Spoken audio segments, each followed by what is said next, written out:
Il y a eu un moment, au début de ma carrière dans le corps des Marines, où j'ai été affecté à une équipe de reconnaissance, et nous suivions un programme d'entraînement préalable au déploiement qui durait environ 12 semaines. Si vous êtes Radio Recon et que vous écoutez, c'était le RIPI. Pour faire court, après plusieurs exercices en conditions réelles, du matériel qui disparaissait, de longues patrouilles, des nuits sans sommeil, et toutes les conneries auxquelles nous devions faire face, nous avons eu le sentiment que notre commandement de peloton était complètement incompétent. En particulier un adjudant-chef, notre lieutenant, et le sergent qu'ils avaient mis à la tête de notre équipe. Par exemple, quand l'une des antennes coûteuses de nos radios a disparu, et que le lieutenant s'est mis à hurler sur nous tous à ce sujet, et il s'est avéré qu'il l'a finalement retrouvée dans son sac, puis l'a glissée dans l'un de nos sacs. Quelqu'un nous a dit l'avoir vu faire, et il nous a accusés de ne pas l'avoir retrouvée. Nous avons été punis pour ça. Nous avons fait ce qu'il nous a dit, courir jusqu'à l'autre côté de la zone d'entraînement et revenir, mais nous savions très bien ce qu'il en était. Et quand ils ont dit que nous pouvions utiliser les routes pendant un mouvement d'ANIE, Escape and Evasion, puis qu'on nous a ordonné de faire un ANIE, et que notre sergente a alors dit « Passons simplement en ligne droite à travers la zone, évitons les routes ». Et notre patrouille, qui aurait dû prendre 30 minutes de jogging léger sur route, a pris 6 heures à marcher dans la jungle. Le cuir de ma botte gauche était tellement imbibé d'eau que mon pied l'a littéralement traversé, et j'étais quasiment pieds nus pour la moitié de la patrouille. Puis quand nous sommes finalement arrivés au point d'évacuation à 1 heure du matin, notre adjudant-chef a dit « Ah, vous avez décidé de faire une petite sieste, hein ?» Ce mouvement aurait dû prendre 30 minutes. Et ensuite, il nous a fait faire encore 4 heures de patrouille en guise de punition. Et notre sergent, notre chef d'équipe, n'a jamais dit « Hey, c'est moi qui leur ai dit de traverser la jungle, pas de prendre les routes. » Pendant 8 semaines, ils accusaient tout le monde, sauf eux-mêmes, pour chaque problème. Ils ne nous écoutaient jamais, nous punissaient sans raison apparente. Et à un moment donné, l'adjudant-chef m'a même provoqué, en duel, quand il a cru que j'avais dit quelque chose que je n'avais jamais dit. La tension était à son comble, et il a complètement perdu les pédales. Il m'a saisi par le cou et a commencé à m'étrangler. Nous n'étions pas du genre à abandonner quand les choses devenaient difficiles. Honnêtement, être misérable ne nous dérangeait pas.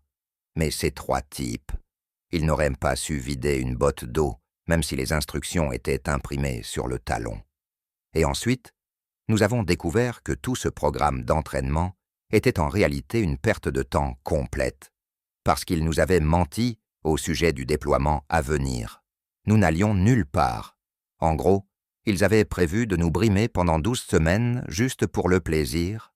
Alors, une nuit après l'avoir appris, 5 d'entre nous, en excluant notre 6e homme, le chef d'équipe, car nous ne l'aimions pas, se sont réunis en chuchotant pour parler de quitter ce programme. Si nous quittions tous ensemble, ils seraient au moins obligés de nous écouter. Mais quelqu'un a entendu la conversation. Probablement notre chef d'équipe. Il nous a dénoncés, et notre lieutenant était furieux, nous menaçant de sanctions disciplinaires. Notre premier sergent de compagnie a été appelé, et il s'est mis à hurler à propos d'insubordination. À ce moment-là, nous avons juste abandonné l'idée de nous en sortir, et avons simplement fait ce qu'on nous disait. Mais je ne respecte toujours aucun de ces 3 hommes aujourd'hui. Ce qui m'amène à mon point. L'armée est un environnement sous haute tension. Ça a toujours été le cas. Et il suffit d'un mauvais chef pour pousser un homme au-delà de ses limites. Les gars supportent les conneries un moment, mais il arrive un point où c'est trop. Ceci est l'une de ces histoires, mais celle-ci a conduit à des morts. Voici l'histoire du HMS Hermione, la mutinerie la plus sanglante de l'histoire de la Royal Navy. La brume qui se tient devant vous offre un choix passé au travers ou reculé. Au-delà se trouvent des histoires qui défient toute explication et qui contredisent ce que nous croyons réel. C'est un vide à la fois de réalité et d'impossible, de fait et de superstition. Vous seul pouvez décider de ce que vous croyez, en traversant ce que nous appelons le brouillard de la guerre. Ah, j'en ai marre de ça. Ça fait combien de temps qu'on frotte et qu'on récure? Ça change rien de toute façon. Je garderai ma voix basse si j'étais toi. Sauf si tu veux que le nouveau capitaine te mette une raclée. Eh mais Piggy a un sacré tempérament, tu sais. Ah, il n'a pas l'air si dangereux que ça. Pas face à un vrai poisson. Tu te souviens, il y a quelques années, quand les Yankees se sont énervés parce que l'un des nôtres avait rossé un des maîtres de navire? Eh, c'est notre nouveau capitaine qui a fait le rossage. Il est jeune, mais il a la tête d'un diable, celui-là. Connerie. C'est quoi son histoire, alors? Vers la fin du XVIIIe siècle, le monde était dans une situation très particulière. La Révolution française de 1789 avait plongé le monde dans le chaos total. Le peuple français s'était rebellé et avait assassiné sa propre famille royale. Et partout en Europe, les peuples commençaient à contester les monarchies qui les gouvernaient depuis des siècles. Évidemment, on ne peut pas faire une révolution sans guerre. Et alors que l'Empire britannique et ses alliés tentèrent de contenir la Révolution française et ses idées, il ne fallut pas longtemps pour que les combats en Europe deviennent mondiaux. Le 10 février 1797, les îles et les mers des Indes occidentales, mieux connues sous le nom de Caraïbes, étaient redevenues un champ de bataille. La Grande-Bretagne, la France et l'Espagne se disputaient le contrôle de la région. Avec des corsaires entrant dans la danse et une révolution simultanée en Haïti, c'était l'une des régions les plus dangereuses au monde, en dehors de l'Europe, ravagée par la guerre. Mais pour les hommes de la frégate de 36 canons HMS Hermione, ce n'était qu'un autre jour dans la Royal Navy. Amarré à Port-Royal, en Jamaïque, l'équipage d'environ 180 hommes préparait le navire pour sa prochaine mission. Ils allaient patrouiller les eaux du passage de Mona, entre la République dominicaine et Porto Rico, une route populaire pour les corsaires espagnols. Certains des nouveaux membres d'équipage étaient excités par l'action à venir et les butins potentiels de guerre, mais d'autres étaient beaucoup moins enthousiastes. Leur Hermione avait un nouveau capitaine. Il était jeune, à peine dans la vingtaine, mais avait déjà une réputation dans la navy, et pas une bonne. Son nom était le capitaine Hugues Pigot. Hugues Pigot était né dans une famille militaire influente, le 5 septembre 1769, à Patchell, dans le Staffordshire, en Angleterre. Il avait commencé sa carrière militaire très jeune. En tant que second fils de l'amiral Hugues Pigot, le jeune Hugues, alors adolescent, servit pour la première fois aux côtés de son père à bord du HMS Jupiter, alors qu'il naviguait vers les Indes occidentales. Commençant comme serviteur de l'amiral, l'ascension de Pigot dans les rangs fut incroyablement rapide. En seulement 2 ans, il était devenu officier subalterne, un midshipman. En 1590, il reçut sa première commission d'officier en tant que 5e lieutenant intérimaire du HMS Colossus, un navire de 74 canons. 4 ans plus tard, Pigot, à seulement 25 ans, reçut son premier commandement, le sloop HMS Swan. C'était pratiquement inédit. À la fin des années 1700, il fallait de nombreuses années à un jeune officier pour devenir capitaine. Même alors, son dossier de service devait répondre aux normes extrêmement élevées de la Royal Navy. La plupart des officiers n'atteignaient pas le rang de capitaine avant la trentaine, parfois la quarantaine, à une époque où ils commençaient leur carrière comme enfants. Bref, il fallait être l'élite de l'élite. Que Pigot ait tout accompli avant ses 26 ans laissait penser qu'il était destiné à devenir un marin et un leader remarquable. Sur le papier, son dossier était impressionnant. Il avait servi à bord de certains des plus grands navires de guerre de la Navy et avait navigué à travers l'Amérique du Nord et les Indes occidentales. Mais en réalité, Pigot n'avait jamais eu à travailler aussi dur que les autres officiers pour son ascension. Il avait profité du népotisme militaire. Son père, l'amiral, avait utilisé ses connexions dans la Navy et le gouvernement britannique pour propulser son fils au sommet. Pigot avait bien réussi son examen de lieutenant par ses propres moyens. On pouvait raisonnablement penser qu'il était au moins un peu compétent. Mais dans son nouveau rôle exigeant de capitaine de navire, ses compétences médiocres en leadership ne passèrent pas inaperçues auprès de son équipage. Peu de temps après, être devenu capitaine du HMS Swan, en mai 1794, le navire de Pigot entra en collision avec un navire marchand nommé Canada, alors qu'il naviguait dans la Manche. Peut-être que l'influence de son père avait aidé à empêcher que l'incident soit largement documenté. Les détails de la collision et des dégâts infligés au navire restent flous. Les archives de la Royal Navy, habituellement très détaillées et couvrant des centaines d'années, ne le mentionnent presque pas. Donc, pour être honnête, il n'est pas très clair ce qui s'est réellement passé. Peut-être que les deux navires sont entrés en collision dans un épais brouillard. Ou bien, comme Pigot l'a plus tard affirmé, c'était entièrement la faute du navigateur de l'autre navire. Dans tous les cas, alors que certains capitaines auraient été relevés de leurs fonctions après avoir endommagé un navire, ou auraient au minimum subi une sanction officielle, Pigot a continué son service sans la moindre conséquence. Après les réparations la même année, Pigot fit mettre le Swan en route vers l'ouest, direction Haïti. Là, aux côtés d'autres bâtiments de la Royal Navy, lui et son équipage participèrent à la prise réussie de Port-au-Prince. Après moins d'1 an aux commandes du petit sloop HMS Swan, Pigot reçut encore une promotion. En septembre 1794, il fut nommé commandant d'un navire bien plus grand, la frégate de 32 canons HMS Success. À cette époque, Pigot, bien qu'il fût convaincu d'avoir la réputation d'un homme affable et équilibré, commença à changer radicalement de comportement. Il devint, il n'existe pas d'autre mot, brutal. Peut-être que le stress de ses responsabilités, son incompétence en tant que chef et la pression d'être à la hauteur du nom de sa famille avaient fini par le rattraper. Ou peut-être n'était-il qu'un enfant gâté insupportable, persuadé que l'influence de son père lui permettrait tout.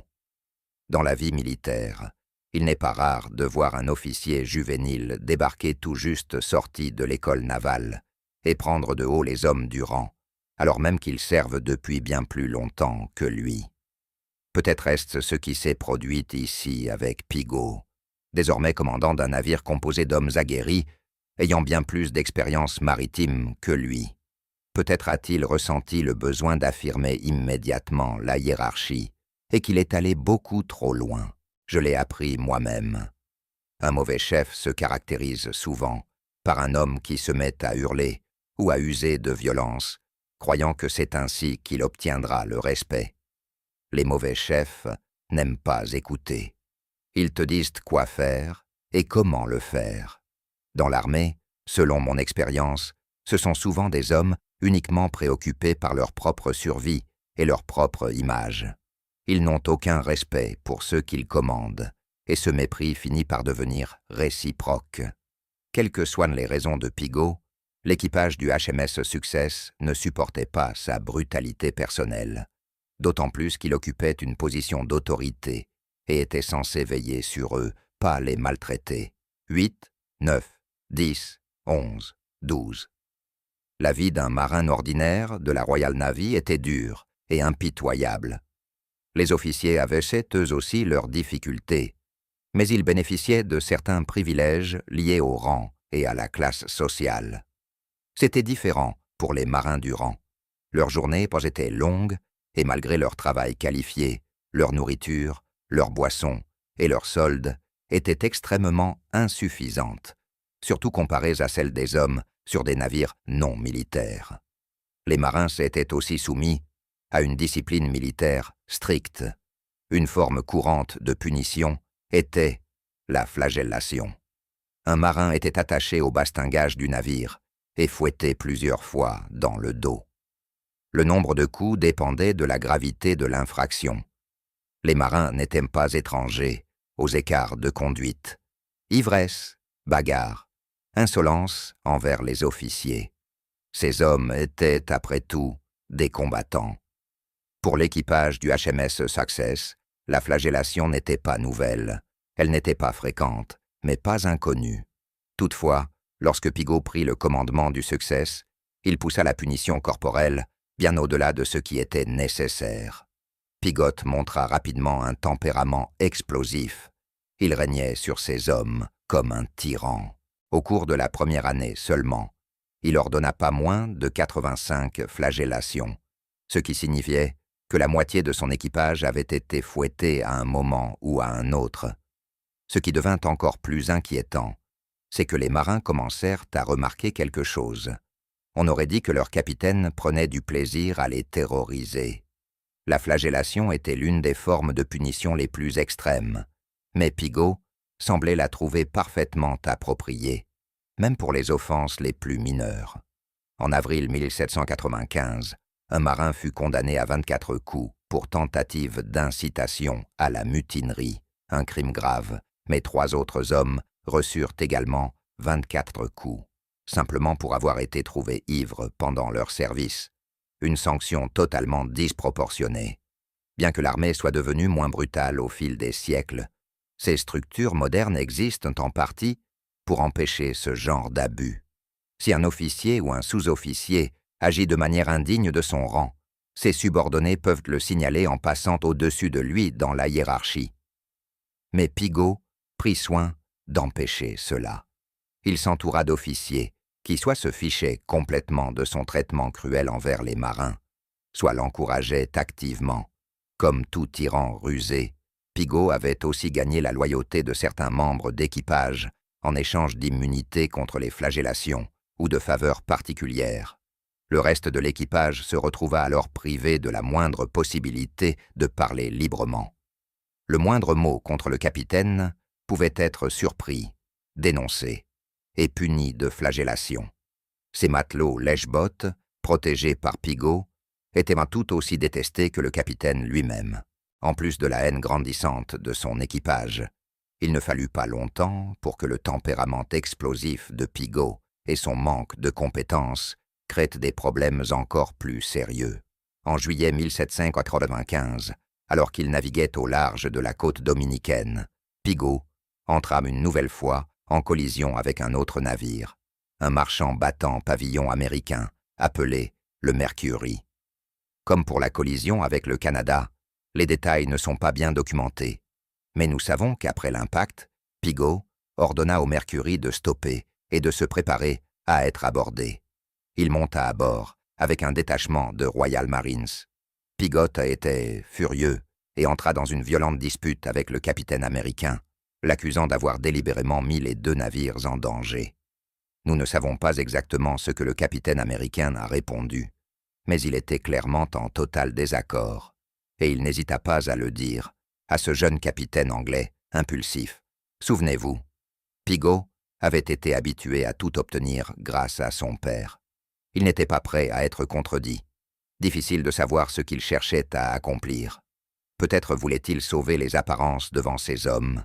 Peut-être voulait-il rejeter la responsabilité d'une nouvelle erreur monumentale. Mais lorsque le capitaine du Mercury refusa de céder, la colère de Pigot atteignit son paroxysme, et il fit quelque chose de choquant. Il ordonna que le capitaine américain soit maîtrisé, déshabillé jusqu'à la taille et fouetté. Naturellement, cela mit l'équipage du Mercury, désarmé, dans une rage impuissante, retenu par les Royal Marines armés. Lorsque le Mercury retourna au port, la rumeur se répandit rapidement. Et quand la presse américaine apprit qu'un capitaine de la Royal Navy avait illégalement fait attacher et fouetter un capitaine américain, tout le pays entra en ébullition. La Révolution américaine s'était terminée un peu plus d'une décennie plus tôt. Les relations entre Britanniques et Américains étaient encore tendues, et la crise provoquée par Pigot ne fit qu'aggraver ces tensions. Les journaux américains comparèrent Pigot à des tyrans comme Néron, Robespierre ou Barbe Noire. Le roi George III ordonna donc à l'amirauté d'ouvrir une enquête officielle sur la conduite de Pigot. Le roi avait déjà un chaos énorme à gérer en Europe. La dernière chose dont il avait besoin était une nouvelle guerre avec les Américains. Pigot fut relevé de son commandement du HMS Success et passa presque 1 an à terre pendant que l'enquête suivait son cours. Mais il semble qu'une fois encore, Pigot profita de l'influence de sa famille.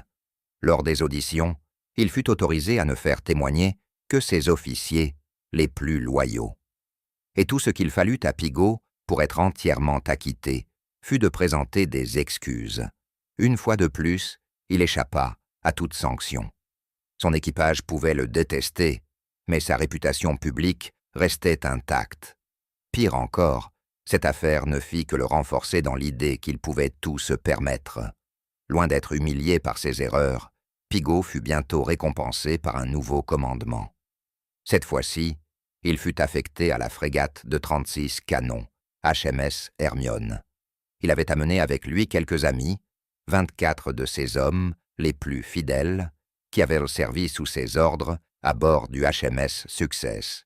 En prenant le commandement de son nouveau navire le 1er février 1797, le capitaine Pigot reçut d'abord l'ordre de mettre le cap sur le passage de la Mona, entre la République dominicaine et Porto Rico. Là, aux côtés d'autres vaisseaux de la Royal Navy, l'Hermione devait patrouiller à la recherche de corsaires espagnols. C'est durant cette période que Pigot connut son plus grand succès militaire. Sous son commandement, sa petite flottille parvint à couler ou capturer 9 navires corsaires lors de ce qui devint connu sous le nom de bataille de Jean Rabel. Bien sûr, leur réussite résultait des efforts combinés, de l'ensemble des membres d'équipage travaillant ensemble. Mais quiconque lisait le rapport officiel que Pigot soumit à l'amirauté aurait eu l'impression qu'il avait accompli tout le travail lui-même. Pigot ne mentionna jamais une seule fois les contributions des autres capitaines, ni les actions héroïques de son propre équipage. Encore un trait typique d'un mauvais chef, un homme qui prend tout le crédit et jamais la faute. Un homme qui se distingua particulièrement pendant la bataille de Jean Rabel était un jeune aspirant de marine nommé David O'Brien Casey. À seulement 19 ans, cet Irlandais était un marin expérimenté et, sous bien des aspects, l'exact opposé de Pigot. Il parlait bien, était posé, mais ne reculait jamais devant le travail difficile, surtout quand le combat commençait. Tout cela rendait Casey populaire et respecté parmi ses camarades à bord de l'Hermione. Malheureusement, même sa conduite exemplaire et sa popularité ne suffiraient pas à le protéger de la colère du capitaine Hugues Pigot. Vers la mi-septembre 1797, l'Hermione était en mer. David O'Brien Casey était assis à son poste, en haut du grand mât. En bas, le reste de l'équipage accomplissait ses tâches, tandis que le capitaine Pigot rôdait sur le pont. Personne n'osait croiser son regard. Pigot avait déjà montré à ce nouvel équipage quel genre de chef il était. Ses petits yeux scrutaient le navire, cherchant la moindre erreur à punir. Il remarqua alors qu'une des voiles n'avait pas été correctement amarrée. C'était la responsabilité de l'un des hommes sous le commandement de Casey. Pigot exigea immédiatement que le jeune aspirant s'explique. Meilleur exemple de leadership que Pigot ne le serait jamais. Casey s'excusa aussitôt pour la voile mal fixée et assuma la pleine responsabilité de l'erreur. Mais des excuses ne suffisaient pas pour Pigot. Le récit de ce qui se passa ensuite fut consigné dans le journal de David Casey. Il se lança immédiatement dans le langage le plus injurieux et indigne d'un officier, me traitant de maudit imbécile, de vaurien, de bon à rien, disant que je ne faisais jamais rien correctement, et d'autres expressions sévères. À la suite de cet éclat, Casey reçut l'ordre de descendre sous le pont, où il resta jusqu'à environ 20 heures ce soir-là. Puis il fut convoqué dans la cabine du capitaine. « Entrez. Je me présente comme ordonné, monsieur. »« Oui. Affaire terrible, aujourd'hui, monsieur Casey. Terrible. J'attendais mieux de vous. Même si, je suppose, la vraie erreur était d'attendre quoi que ce soit de valeur d'un marin de votre sorte.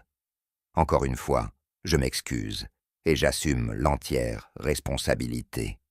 Je ne vous ai pas dit de parler. Demain matin, l'équipage se rassemblera sur le pont arrière, où ils vous verront à genoux, implorant mon pardon. Est-ce clair, monsieur Casey ? Monsieur, s'écrivit Cassé dans son journal. Il déclara que si je ne me mettais pas à genoux le lendemain matin, publiquement, sur le pont arrière, il me ferait fouetter très sévèrement et de la manière la plus dégradante possible. Casey était humble, mais il refusait d'être humilié. Malheureusement, Pigot tint sa promesse. Le lendemain matin, l'équipage de l'Hermione vit le jeune aspirant se faire fouetter par le capitaine lui-même. Pour ajouter l'insulte à l'injure, Pigot annonça ensuite qu'il le dépouillait de son rang et le rétrogradait. Moins d'1 an après avoir pris le commandement du HMS Hermione, Pigot avait transformé le navire en véritable cocotte minute. La plupart des marins avaient déjà été fouettés pour une raison ou pour une autre. Un pauvre matelot, un certain Michael Shetty, avait été flagellé 5 fois. Les hommes étaient au bord de la rupture. Après l'humiliation infligée à l'aspirant David Casey, un changement s'opéra dans l'équipage. Des murmures de mutinerie commencèrent à circuler. Mais il savait que toute tentative de protestation pacifique serait probablement accueillie par la violence du capitaine et des officiers rampants qui le soutenaient. Ils ravalèrent donc leur colère pour le moment. Cela dura environ 1 semaine. En mer, le 20 septembre, le HMS Hermione fut frappé par un grain soudain. Pigot ordonna de réduire les voiles supérieures. Les gabiers, perchés en hauteur sur les mâts, se mirent immédiatement au travail, alors que le navire roulait violemment dans les vents puissants. Mais il ne travaillait pas assez vite au goût de Pigot. Frustré, il déclara que le dernier homme à redescendre serait fouetté. À ces mots, les jeunes marins, terrorisés, se précipitèrent pour finir la manœuvre. Mais alors qu'ils tentaient de redescendre le long du gréement, 3 gabiers perdirent un pied. Ils chutèrent de plus de 15 mètres et s'écrasèrent sur le pont. L'équipage accourut pour les aider, mais c'était trop tard. Les 3 hommes étaient morts. Les marins se tournèrent vers leur capitaine. Ils savaient que ces hommes n'étaient pas négligents. Ils étaient morts de peur, tentant d'éviter un fouet. Leurs tripes se retournèrent en voyant l'expression glaciale de Pigot. Il ne montra aucun remords, aucune inquiétude. Il se contenta de ricaner et ordonna de jeter les imbéciles par-dessus bord. Il ne leur accorderait même pas une cérémonie funéraire en mer. Ceux qui osèrent protester furent fouettés, alors que la tempête faisait encore rage. L'équipage dut soulever les corps de leurs camarades, les porter jusqu'au bastingage et les jeter à la mer. Le grain passa.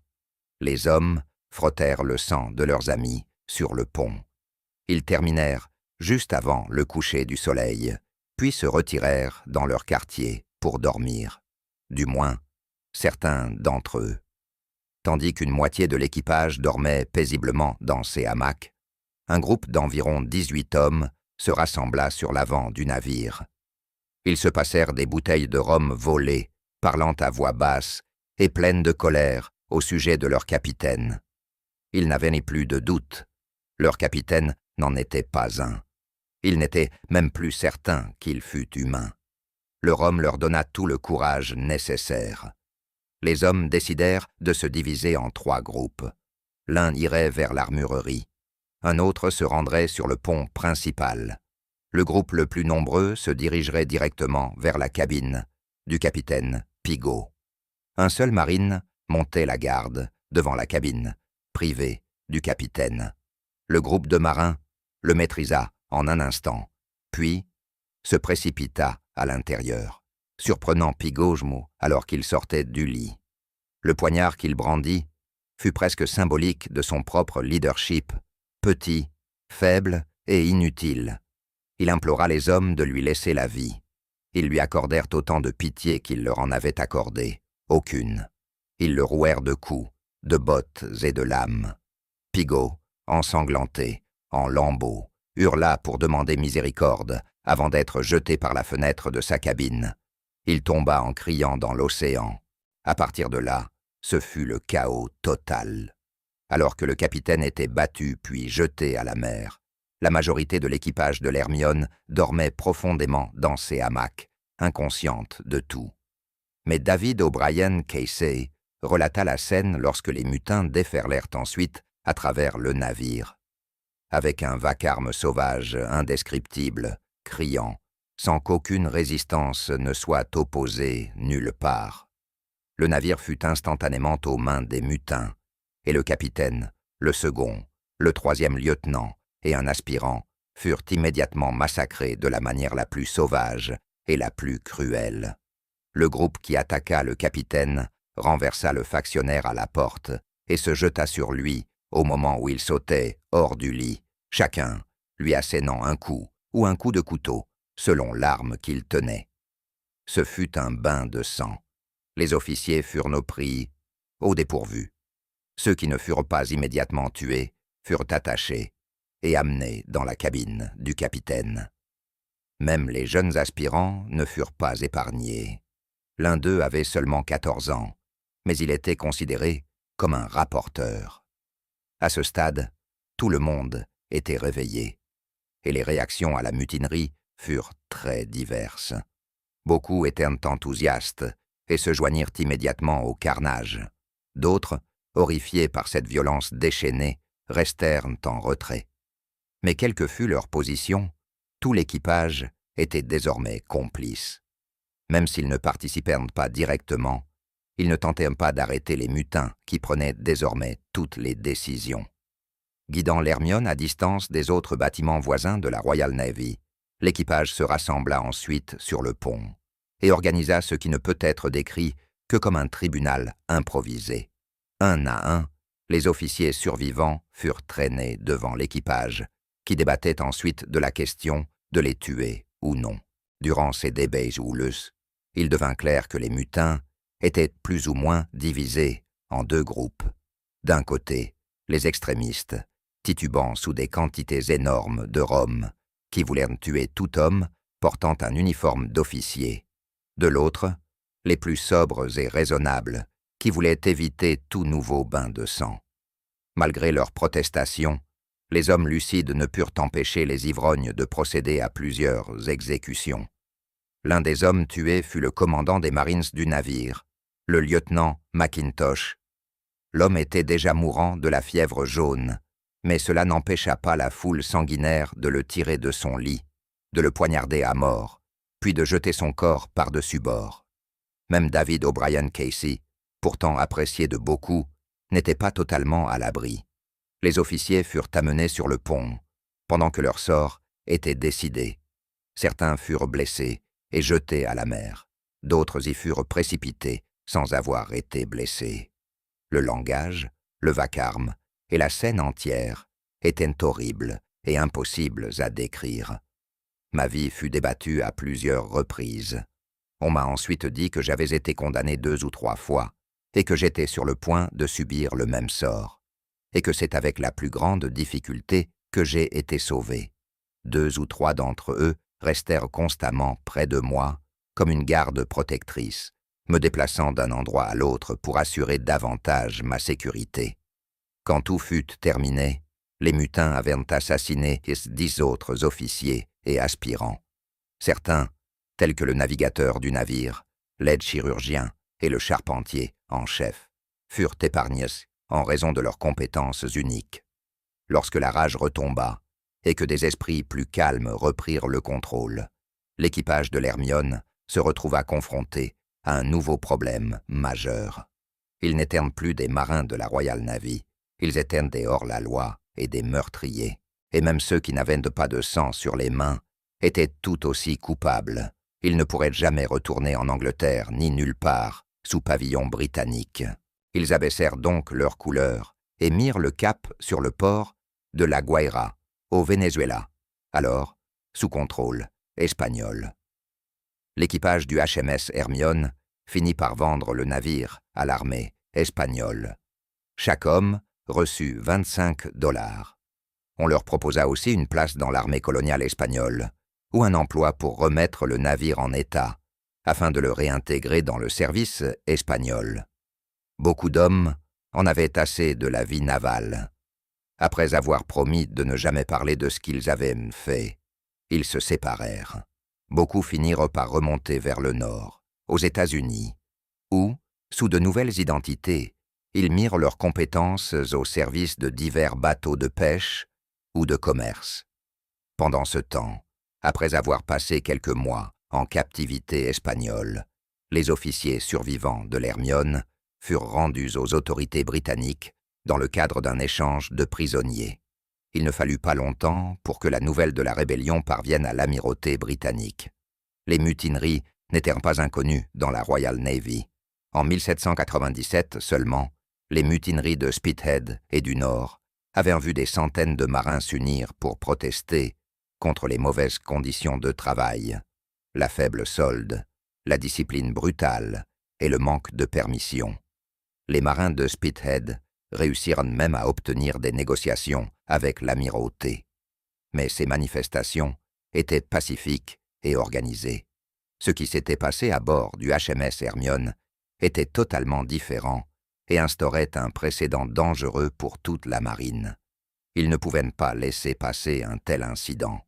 La marine britannique lança donc une chasse à l'homme mondial pour retrouver les mutins et les ramener en Angleterre afin qu'ils soient jugés. Ils cherchaient également à récupérer leurs navires perdus auprès de l'armada espagnole. Les Britanniques reprirent finalement l'Hermione 2 ans plus tard, lors d'un raid sur Puerto Cabello, au Venezuela, mais la majorité de l'équipage échappa à la pendaison. Sur les quelques 180 hommes à bord, seuls 33 des membres britanniques d'origine furent capturés et jugés pour leur participation à la mutinerie. 24 furent exécutés, les autres furent graciés ou envoyés en prison. L'objectif principal du haut commandement naval était de punir les mutins, mais il devint clair, grâce aux témoignages des marins comme des officiers survivants, que la cause première de la mutinerie était le capitaine Pigot et sa cruauté gratuite. La mutinerie du HMS Hermione mit en lumière les dangers de l'autorité sans limite d'un commandant sans mer et entraîna de nombreux appels à une réforme sociale au sein de la Royal Navy. Cela mena finalement à un meilleur encadrement et une meilleure réglementation des châtiments corporels à bord, ce qui contribua à poser les bases de codes disciplinaires plus modernes et plus justes, notamment la fin progressive du fouet. Malgré la perte de son rang, David O'Brien Cassé deviendrait plus tard lieutenant à part entière et mènerait une carrière longue et distinguée dans la Royal Navy.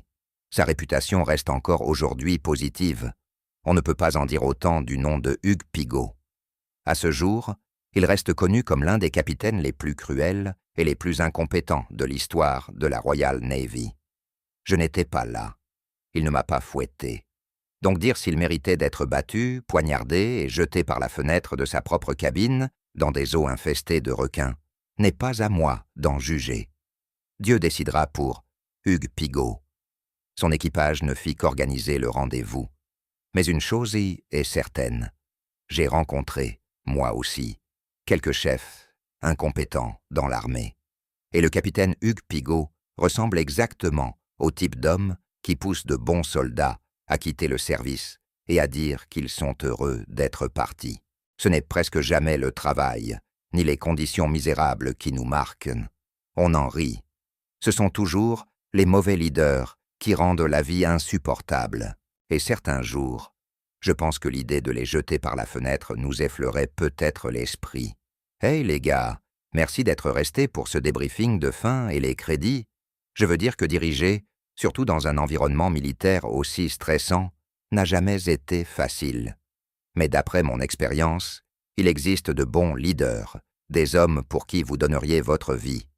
Et il existe des leaders que vous n'hésiteriez pas à utiliser comme bouclier humain quand les balles commencent à voler.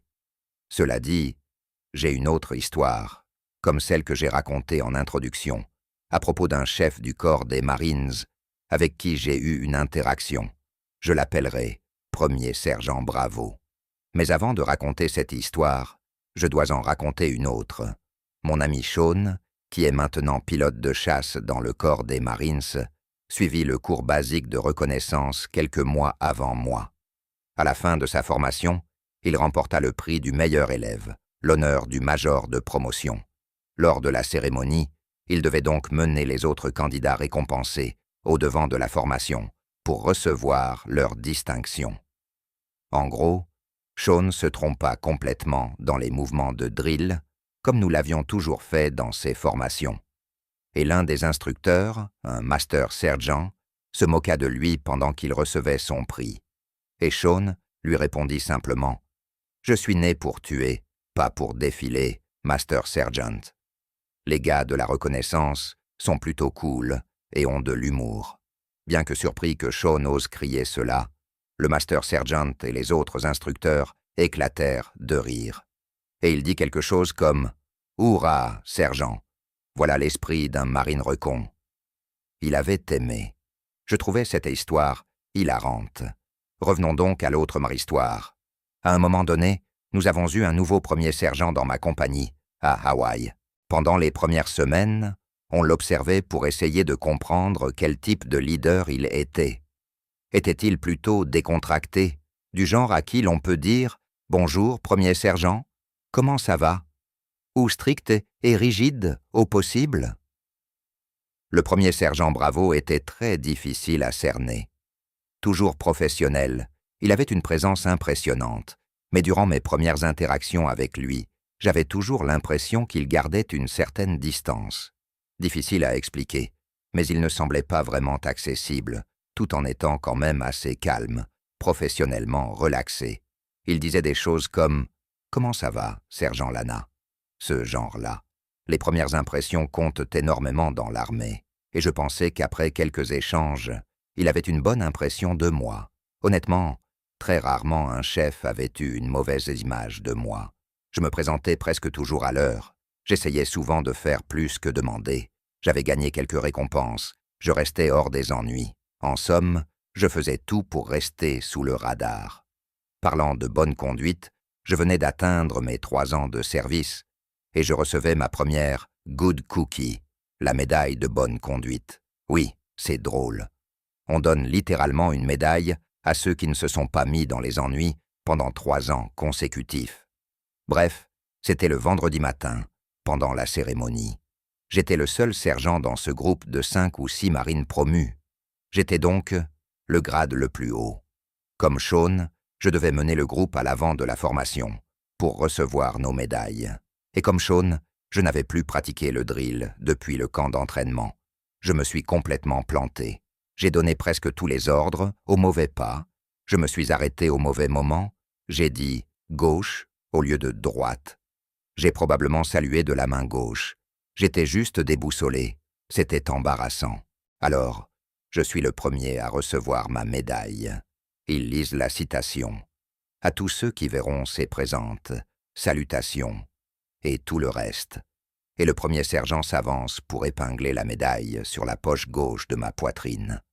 En l'épinglant, il rit un peu et me glisse à voix basse « Putain, Lamana, t'es à 0 sur 10 sur les mouvements de drill aujourd'hui. » Immédiatement, je repense à ce qui était arrivé à Sean au cours de reconnaissance. En pensant que j'avais au moins un certain rapport avec ce premier sergent, j'étais persuadé que je pouvais plaisanter avec lui. Alors j'ai dit ce que Sean avait dit, croyant que ce serait hilarant. Je suis né pour tuer, pas pour défiler, First Sergeant. Le regard sur son visage quand j'ai dit ça. Il est passé de rieur à un regard comme si je venais de le gifler. Non, comme si j'avais giflé sa mère. Il me fusille du regard une seconde, puis il passe au marine suivant, tout en continuant de me fixer, et commence à remettre la médaille à cette autre marine, toujours en me regardant. Et après 2 ou 3 marines, il revient vers moi, bouillonnant de rage entre ses dents. « Viens me voir dans mon bureau après la cérémonie, sergent. » Aïe. La cérémonie se termine. J'attrape mon chef de peloton immédiatement. Je ne peux même pas retourner à mon bureau. Et je lui dis « Monsieur, le premier sergent veut me voir dans son bureau tout de suite. » Mon lieutenant me demande pourquoi, alors je commence à expliquer rapidement. Il allait dire quelque chose quand soudain, de l'autre côté du parking, j'entends quelqu'un hurler « Sergent Lamana, dans mon bureau maintenant !» Mon lieutenant me regarde. Oh, waouh, oui, il est vraiment énervé. Tu ferais mieux d'y aller. Alors je cours jusqu'au bureau de la compagnie, qui était essentiellement une remorque posée sur des blocs de béton. Je rentre, je marche jusqu'au bureau du First Sergeant Bravo. La porte est ouverte. Il est assis derrière son bureau. Je toque doucement et je dis « First Sergeant, vous vouliez me voir ». Il commence immédiatement à hurler « Tu veux pas te présenter comme t'es censé le faire, putain ?» Je n'avais jamais eu à me présenter officiellement comme ça depuis le camp d'entraînement. Je ne me rappelais même plus comment faire. Je ne me souvenais plus si je devais marcher et me placer à 1500 cm de son bureau ou à 6 pas de celui-ci. Je pensais que c'était 6 pas. Dans ma tête, j'étais tellement stressé. Son bureau était minuscule et son bureau faisait face au mur juste à côté de la porte. Alors, dans ma tête, ok, 6 pas, je dois me mettre de l'autre côté du mur, 6 pas de son bureau. Ça avait du sens dans mon cerveau paniqué. Donc je vais littéralement me placer devant le mur et je dis au mur « Bonjour, First Sergeant », sergent Lamanna, se présentant comme ordonné.